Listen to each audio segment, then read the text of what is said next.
Recce Naidu గారు కూడా రావడం జరిగింది. ఈయన జనసేనకి ఎప్పటి నుంచో మద్దతుగా ఉన్నారు. గత 5 రోజుల నుంచి కూడా జనసేనకి మద్దతుగా ఊరు గ్రామ గ్రామాన్ని తిరుగుతున్నారు పిఠాపురంలో.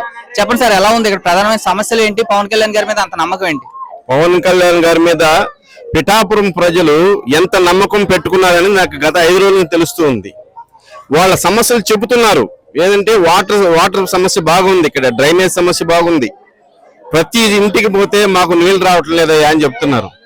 డ్రైనేజీ సరిగా లేదు, ఎక్కడ పట్టినా కూడా మట్టి రోడ్లు, అసలు డ్రైనేజ్ మొత్తం పొంగి పొరలుతుంది. దాంట్లోనే తిరుగుతున్నారు పిల్లలందరూ, వ్యాధులు వస్తున్నాయని చెప్తున్నారు. అమ్మ వీటికి కారణం ఏంటంటే పవన్ బాబు రానిండి మీ కష్టాలనే తీరుతాయని చెప్తున్నాం. ఎందుకంటే ఆయన ఇచ్చిన మాట తప్పేవారు కాదు. సో ఇంతకు ముందు ఉన్న వాళ్ళు, అది పేర్లు ఎందుకులేండి, వాళ్ళు చెప్పిన వాగ్దానాలు ఏది చెయ్యలేదని చెప్తున్నారు. సరేనమ్మా, వాళ్ళ సంగతి మీకెందుకు. ఇప్పుడు పవన్ బాబుని గెలిపించండి. పవన్ బాబు కొణిదెల పవన్ బాబు గారు పిఠాపురం పవన్ బాబు అయిపోవాలి. 1,00,000 ఓట్లు మెజారిటీ రావాలి. మీరు గెలిపించండి పవన్ బాబుని.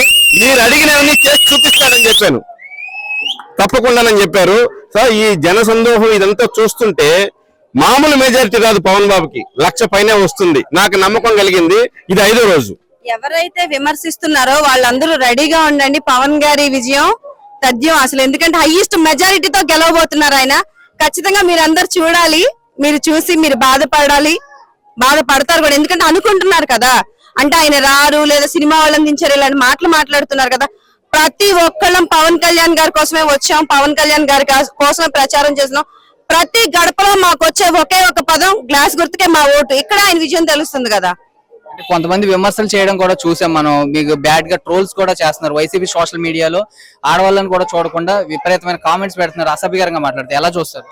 ఇప్పుడు ఇంట్లో వాళ్ళకే రెస్పెక్ట్ చేయని వాళ్ళకి బయట ఏం రెస్పెక్ట్ చేస్తారని మనం ఎలా అసలు ఆడవాళ్ళని, అంటే ఇంట్లో వాళ్ళని రెస్పెక్ట్ చేయని వాళ్ళని మమ్మల్ని రెస్పెక్ట్ చేయాలని కోరుకోవడం కూడా తప్పే కదా. 100%.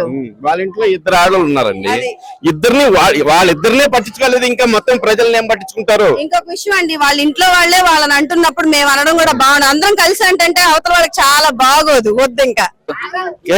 కాకి సూర్యబాబు తాటిపత్తి మీది పిఠాపురం తాడిపత్తే. ఇప్పుడు ఇక్కడ ఎలక్షన్ జరుగుతుంది. వంగగీత గారు అంటారు 5వ తారీఖు చిరంజీవి గారు వస్తారు, నేను అడుగుతాను వైఎస్ జగన్ ఓట్లేయమని చెప్పమని అడుగుతాను అని అంటున్నారు. అంటే ఆయన వచ్చేదేమో జనసేన ప్రచారం చేయడానికి. ఎలా చూస్తారు? పవన్ కళ్యాణ్ గారు వస్తే బెటరా, గీత గారు వస్తే బెటరా? పవన్ కళ్యాణ్ 100% 1,00,000 ఓట్లు మేరకు వెళ్తారన్న. పవన్ కళ్యాణ్ వస్తే మా ఏరియాకి. మరి గత 5 సంవత్సరాలు ఒక ఎంపీ కదా వంగగీత గారు, ఇక్కడ కాకినాడ పార్లమెంట్ కి 7 నియోజకవర్గాల సంగతి వదిలేండి, పిఠాపురానికి ఏం చేసింది ఆవిడ? ఏం చేయలేదన్నా.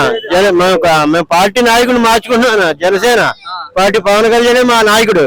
గతంలో ఎవరికి వేసారు ఓట్లు? గతంలో టీడీపీ చంద్రబాబు నాయుడికి, వరమ్మ గారికి.